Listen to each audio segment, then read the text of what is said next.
okay? And what were the hormones that were adrenergic hormones?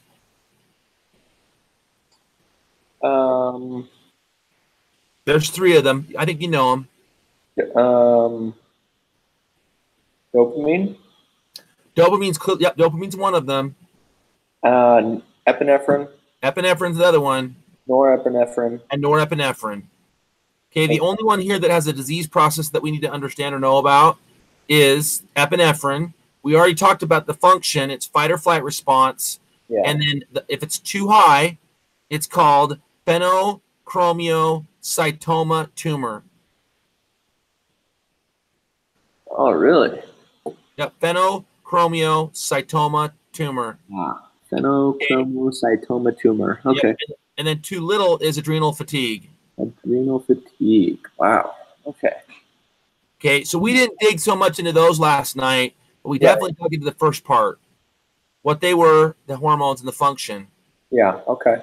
Okay, so what about the cortex? If we covered down on the medulla and we know it's fight or flight, then what does the cortex have to be responsible for? Cortex has to be responsible for rest and digest then. Yep, it's rest and digest. And what are the 3 hormones? Don't look at your notes. You should know this. One of them we talked about in the last unit. What did we talk about in the last unit? In the last unit, we was renal. The digestive system. What was the end of the RAS system? Aldosterone. Aldosterone's one of them. Okay. Yeah. There's a specific hormone called the stress hormone. Cortisol. Cortisol. Okay. And the last one is just sex. Shoot. What's it called? Androgens. Androgens. Thank you. There's no real disease process with the androgens. We're not going to talk about hypoandrogens. We are going to talk about cortisol, which the function of cortisol is to control sugar levels or glucose levels. Okay. So there's 2 disease processes: Cushing's disease and Addison's disease. So if Cushing's disease has too much sugar, okay, if we have too much sugar, what are going to be some of the signs and symptoms of too much sugar? Hyperglycemia. Hyperglycemia is another name for that. That is correct. So they're going to have altered LOCs, okay? They're going to probably have elevated blood pressure.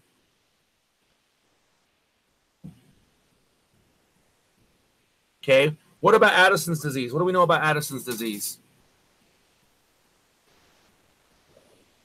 Oh, Addison's disease.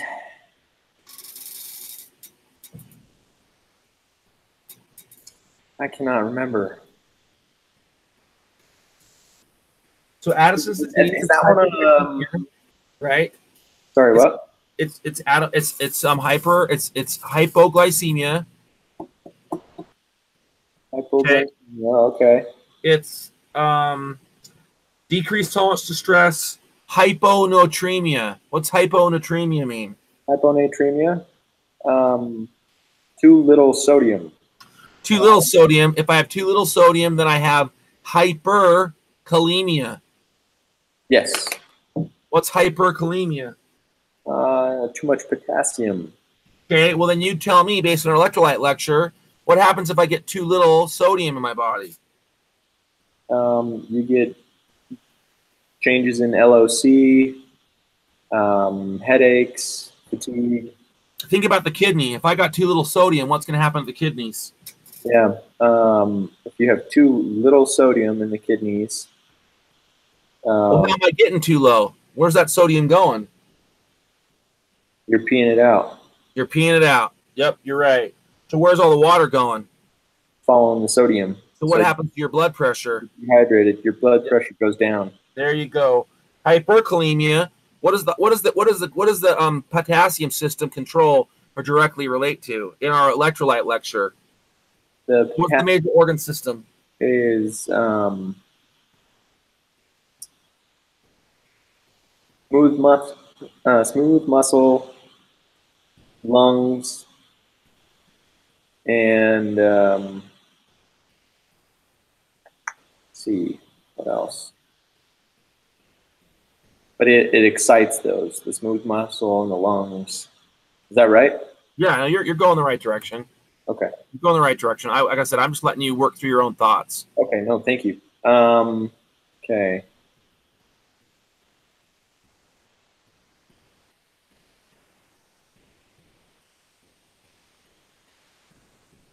I don't have anything else. Okay, I'm going to go through this with you real quick, okay? So sodium, so remember this, okay? So under our electrolyte section, sodium relates to central nervous system. Yes. It affects the central nervous system. Potassium directly relates to the heart. Gosh dang it. Yes. Calcium directly relates to what? The organ system it directly stimulates is what? Skeletal muscle. Skeletal muscle, and magnesium specifically stimulates what?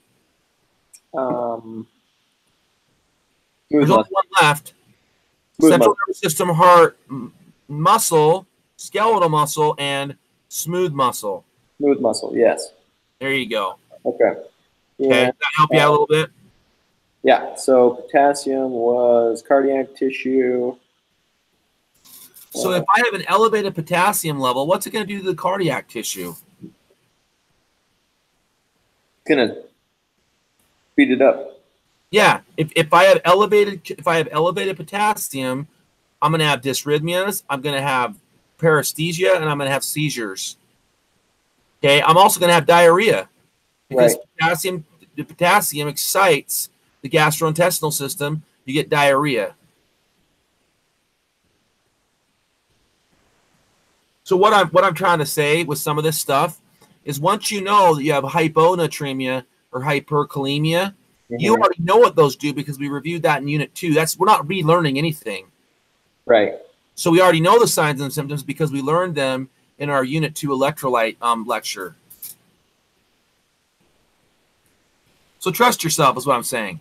Go with what you know this stuff already. So as soon as you hear the word hyponatremia, you know it's going to be a change in LOC with causes of seizures, and then 2, low of sodium is going to cause blood fluid overload. Yeah. Yep. Okay. So trust yourself. You got this. Thanks, man. Okay. Again, if you just take a step back for a second and trust yourself, you can do this.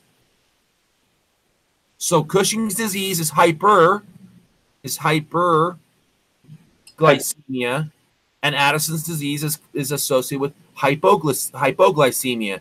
Addison's disease is hyponatremia and hyperkalemia, and Cushing's disease is hyperglycemia, and it's hypernatremia and hypokalemia. It's reversed. Okay.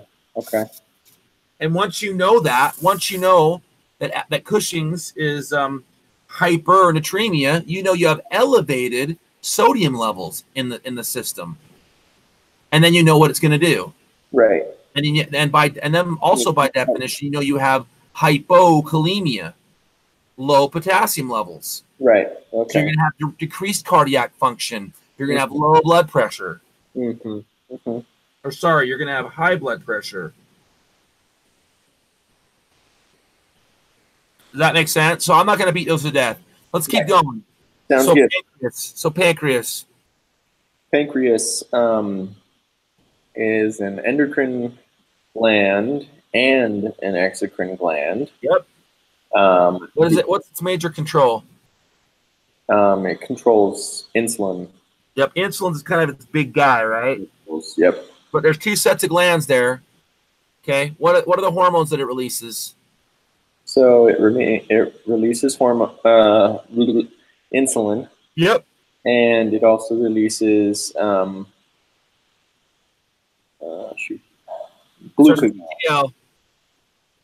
Glucagon. Yep, glucagon. And glucagon is produced by what cells in the liver? Or the pancreas? There's only 2 types. Not the beta cells. Okay, then it has to be the other ones. The alpha cell? There you go. And insulin's produced by what? Beta cells. Okay, then what does glucagon do? Glucagon do? What's its function? Glucagon is released when there's too little glucose in the blood. Like, okay, and we need more, right? We need more so that we can release glucagon to call for more blood sugar. Yeah. What does insulin do? Insulin is released to help the cells in the body uptake glucose. Yeah, it reduces blood sugar levels. Yes. Yeah. So let me ask you a question. If I'm dealing with fight or flight, am I more interested in pulling glucose out of the cells to be used for energy, or am I more interested in storing that with the insulin in my cells? Okay, if you're in the fight or flight, you're interested in pulling the glucose. No. You're interested in having the cells use glucose.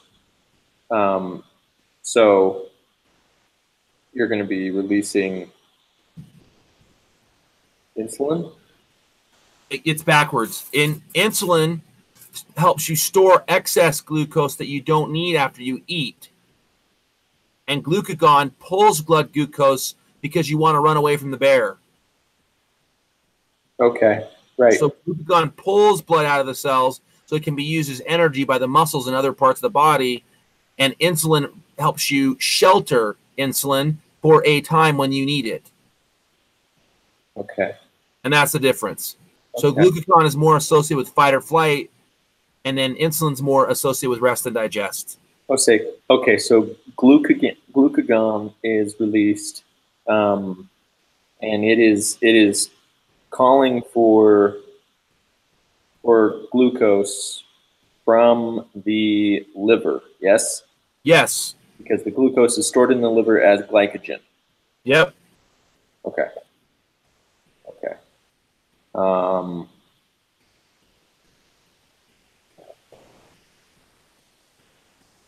And like you said, okay, so insulin is released for the cells to uptake glucose so that they can use it in a time of need.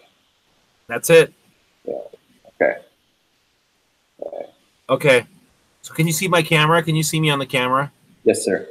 Okay, I'm going to use my stinking whiteboard, and we're going to do a brain map. So I can't see you. Your camera's not working, but I want you to get out a piece of paper and follow what I'm doing, okay? Cool. I think this will help you a great deal.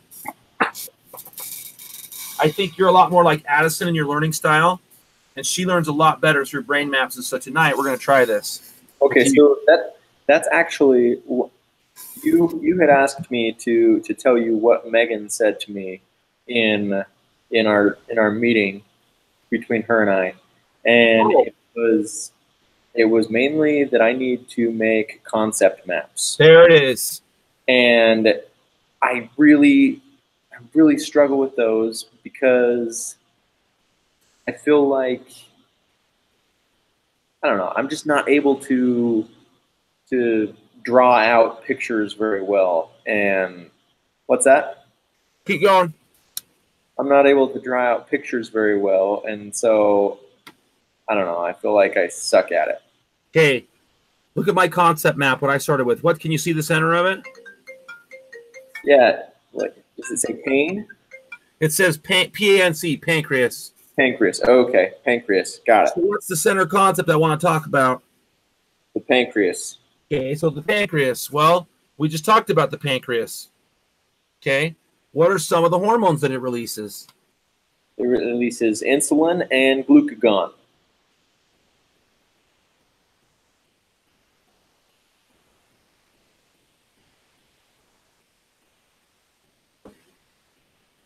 Yeah, all right.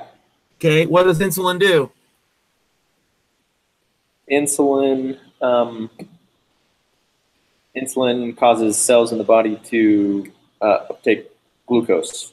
So insulin decreases blood sugar.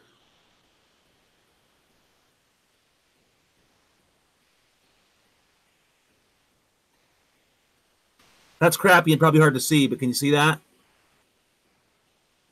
Plus glucose and decreased blood sugar. There it is. So I've got up here, I've got some glucagon. What does glucagon do?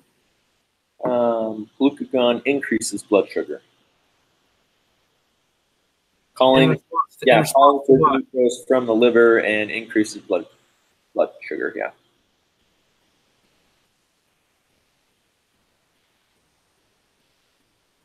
In response to what? Why would the body call for that?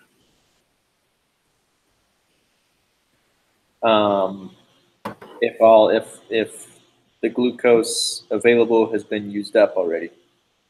So yeah, watch how I do this. Are you watching? Okay. Okay, the central concept is the pancreas. Yes.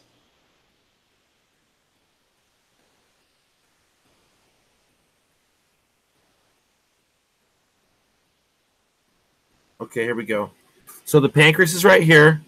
Glucagon is the hormone. Yeah. It's secreted. It's going to interact with the liver to call for blood sugar in response to fight or flight. Okay. In response to I need that for energy, right? Yes. I go back to the pancreas and I follow this next one. You tell me how this goes. I'm at the pancreas. That's the central concept. Yeah. I go to insulin. I go to insulin to do what? To take glucose from the bloodstream and put it where? From the bloodstream into cells. Cells. In response to what? In response to rest to digest. There it is. That's your concept map. Bam. That's a concept map. Okay. Okay. All right. Hold on. So I was looking at my screen. I was watching you. I didn't quite put that all down. I'm going to try and do it without having you hold that up to me.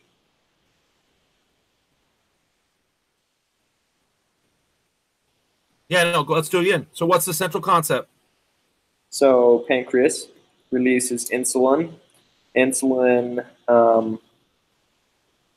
causes the cells to uptake glucose, decreases blood sugar, and to rest and digest. Okay, and then it also releases glucagon. Okay, so let me ask a question. Are you writing this down as you go?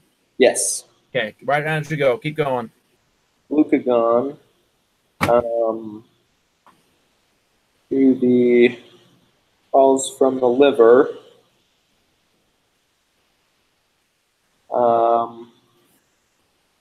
To increase blood sugar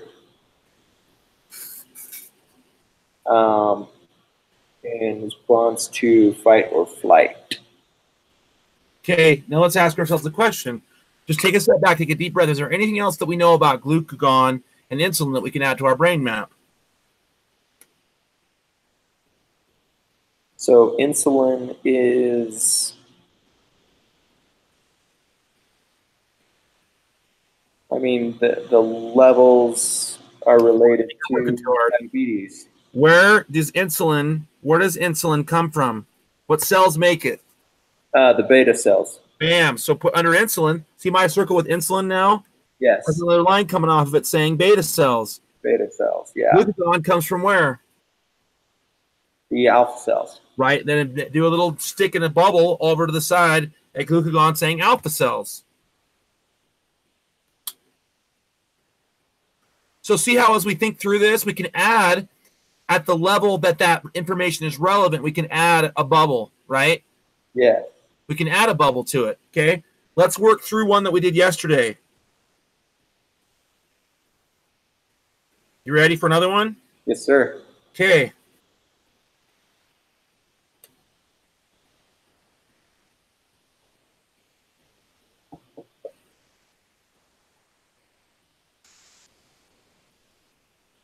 Kidney.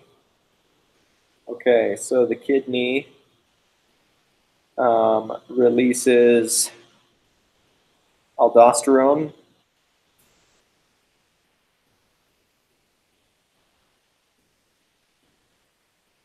Okay, and Ignore my shitty handwriting. What? Ignore my shitty handwriting. Okay, and aldosterone causes sodium retention.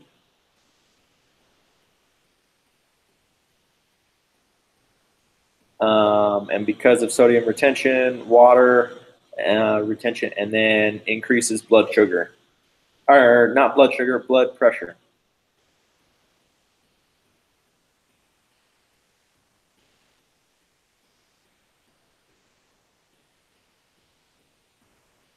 Okay. The kidney also releases It's doing blood pressure increase how? Sorry, what? It's increasing blood pressure how? Well, so the size of our container hasn't changed. So you're adding more fluid to the can, or whatever. Yeah, you're driving blood pressure up because you're retaining sodium, so you're also retaining water, which is driving your blood pressure up. Yes. Okay, that's one part of it. What else do we know about the kidneys? Okay, so Think about yesterday's lecture. What did we just talk about? Yesterday's? Yeah, watch this. Okay, watch what I do. One was renin, also the kidney,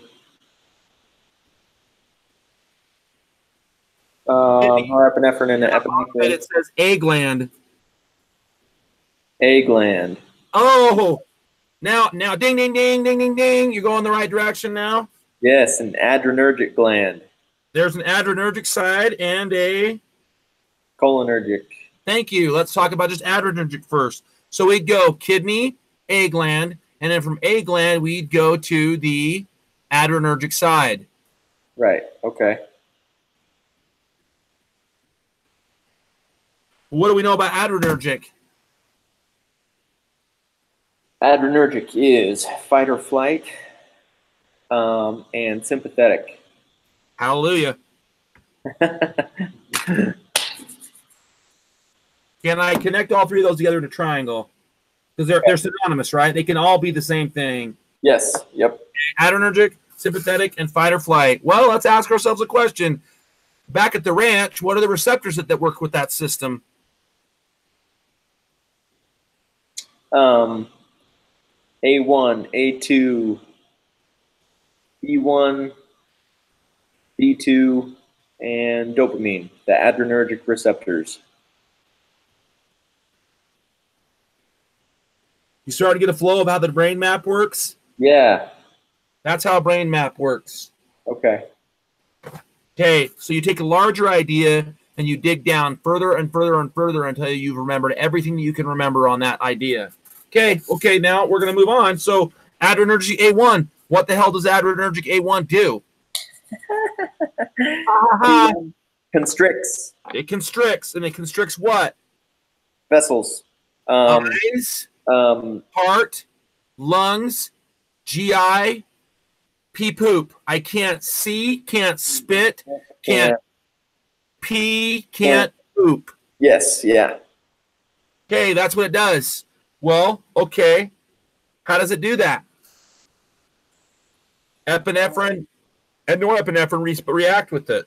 Yeah. Okay, A2. What does A2 do? A2 controls the A1 up something. Yeah, A2 controls it basically puts the A1 system in check and keeps it from getting too out of control. Okay. What does B1 do? B1 one heart. 1B equals 1 B1. B1 is heart, B2 is lungs. Okay, so B1 increase the heart rate?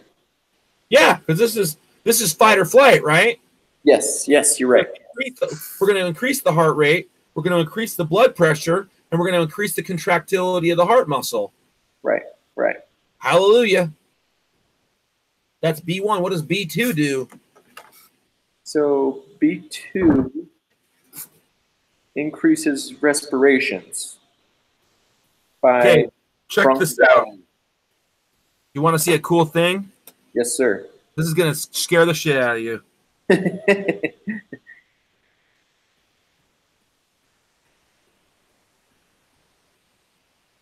Okay, have you seen this before?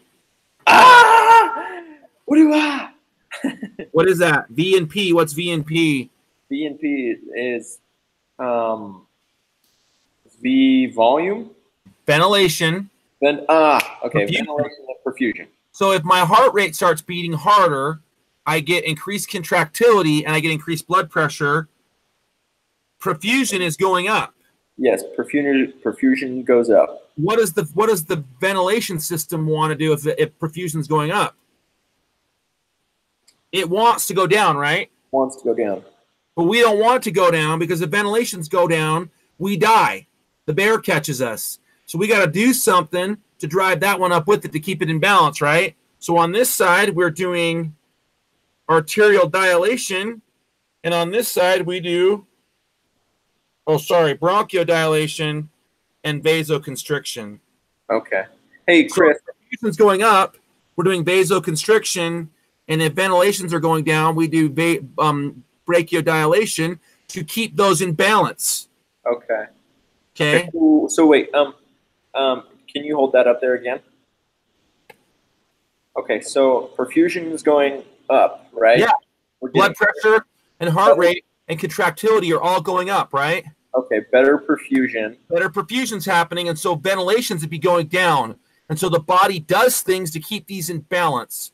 And it does it by vasodilating or bronchodilating, bronchodilating and vasoconstricting. It wants to make the blood vessels smaller, and it wants to make the bronchioles, the airway coming in, larger to increase what? To increase ventilation. Yeah, we're trying to get O2 to the tissues. Yeah. Because we want to fight the bear. Which is perfusion. Yes. Okay. So, in this system that we were just talking about, really what we're doing is we're affecting perfusion ventilation so we can go fight the bear. As perfusion goes up, ventilations want to go down. We want to affect ventilations. So, what does B2 do? If B2s are acting on the lungs, what's B2 going to do to the lungs? B2 is a bronchodilator. It's going to bronchodilate the lungs so that the lungs can bring in more oxygen. Right. There you go. So on your brain map, it'd be B2 lungs bronchodilate. B2 is B2 lungs bronchodilates. B1 is heart vasoconstricts. Right. Right. Okay. And then the bronchodilation improves ventilation, right? Yep. Okay. So we can go fight the big bear. Yeah. Okay. And what does dopamine do? Dopamine. I'm not peeing and pooping right now, right? Right. So what's happening to my kidneys right now? Oh, yeah. We did go through this yesterday. I was thinking we didn't quite get this far. Okay, so dopamine. You're not peeing and pooping, so you're retaining the sodium, right? But dopamine comes in and it if I'm not peeing, it's not because I'm retaining sodium. It's because I'm not getting blood to my kidneys. Right. There you go. Okay. Thank you. Okay. Yeah. So I'm not getting blood to my kidneys. Well, how long will my kidneys survive if they don't get blood? Not long. So dopamine tells the blood vessels around the kidneys to do what? Dilate. Relax the hell out. Instead of constrict. Yeah. Yes. So that the kidneys can still perform their function and not completely die off while we fight the bear. Right. Because we may be running for a while, right? We may be running from that bear for a while. Yeah. It may be longer than half an hour that we're trying to avoid the cops. Right? So in that time, we could put ourselves into kidney failure. Right. Okay? That's what dopamine does. Okay, let's go over to the other side now. Okay, so that was the adrenal medulla side, right? The inside. Okay, what about the adrenal cortex? What does that guy do? What is it responsible for?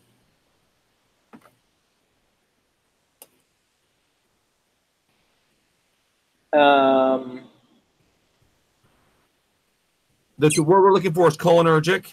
Cholinergic. And that is not fight or flight. It's rest and digest. And parasympathetic. Yep. Okay, adrenal cortex, cholinergic, yeah, rest and digest. So what hormones were we talking about in adrenal cortex? The adrenal cortex. Shoot, we mentioned them earlier. Cortisol. Cortisol. Aldosterone.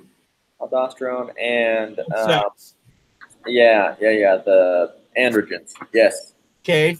So if these guys are more associated with eating and sitting down and taking a crap, well, it makes sense that aldosterone's in there, because aldosterone does what? It affects water retention in the kidneys. Yeah. It's telling us to retain some of that stuff. Okay. So cortisol is the stress hormone. Yeah.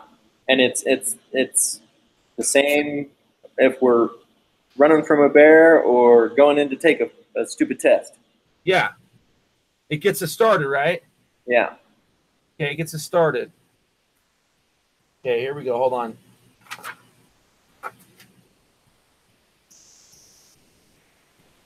Okay. Okay. So let's talk about, so what are the two receptor types of cholinergic? Muscarinic and nicotinic. Yep, muscarinic and nicotinic. Okay. And these stimulate the relaxation of muscles, right? Because our muscles have been tense. Yeah. So these guys relax the muscles. And muscarinic increase sweat and salivary action.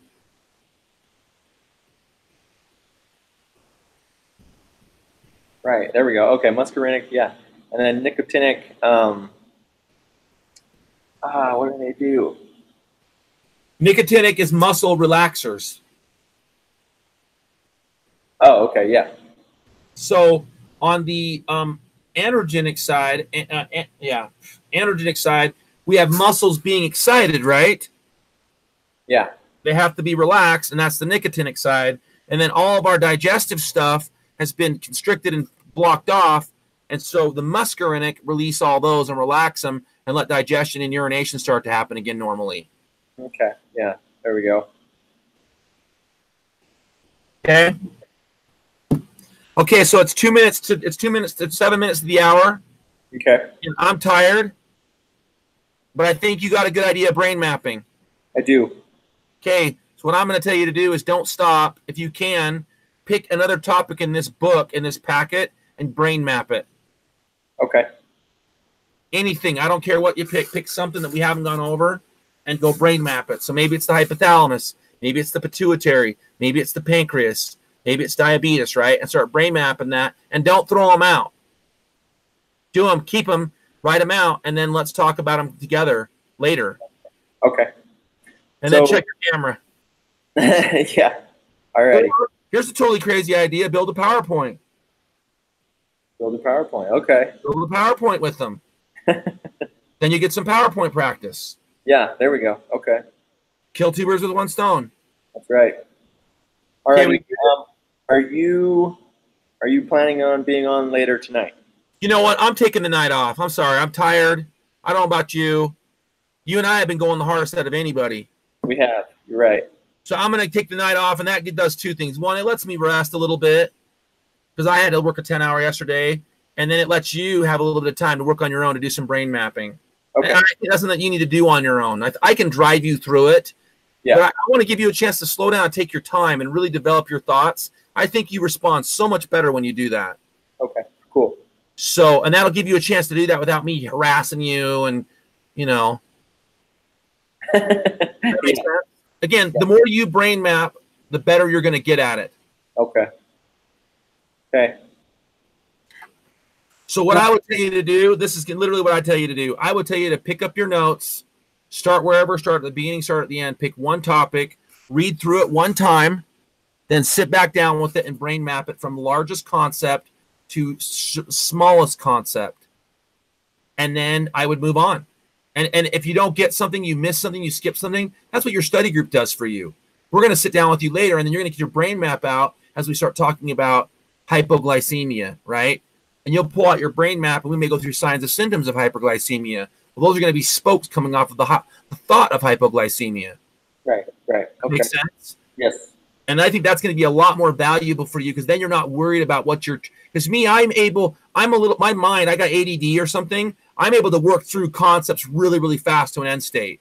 Mm-hmm. And I think for a guy like you, that's really frustrating because you're like, holy shit, how did he do that fast? Exactly. Okay, is that fair? And that's not being mean. It's just how I think, right? Yeah. Where you're a little bit more conscientious and you think a little bit slower in a different way, and both ways are okay. Right. We can both be good nurses and pass nursing school. There we go, man. You know what I'm saying? That's what makes the world go round. Not everybody, guys like me, I make stupid errors sometimes because I'm cranking through a concept so fast, I don't develop my thoughts like I need to. Okay. Does that make sense? Yeah. Where you're apt not to do that. Okay. And that both ways of thinking are valuable, and they're both. And again, you're slowing me down is good for me too because it makes me slow the hell down. Okay. Awesome. So again, don't ever think, oh, Chris has got this really kick-ass mind. And he's going 100 miles a minute. Yeah. Guess what? I also don't compose my thoughts very well sometimes. Yeah. And I sound like an asshole. No, man, you have never sounded like that to me. Well, like I said, I know myself sometimes. I get my emotions sometimes get me flustered, and then I start sounding like an idiot. Hey, man, thank you so much. I think it's good. So brain map. Okay, here's your assignment for tonight that you owe me for tomorrow. You owe me 2 brain maps for tomorrow. I don't care how detailed or big or small they are, but you owe me 2 brain maps that have developed at least one idea to 2 levels smaller. So like the kidneys with 2 sticks coming off of it. The kidney goes to the adrenal gland, the kidney goes to aldosterone, and you develop those to one more level past that. So that forces you to think past that thing. Okay. Is that cool? That's awesome. And you have to do that 2 times. So maybe it's electrolyte function. Maybe it's cardiac muscle. Maybe it's something else. Maybe it's pancreas stuff, right? Whatever. But you got to develop 2 ideas, 2 levels past the center point, the start point. Okay. Sounds good, man. Okay, cool. Kill it. All righty. Okay, later, dude. Thanks. Okay, bye. See ya.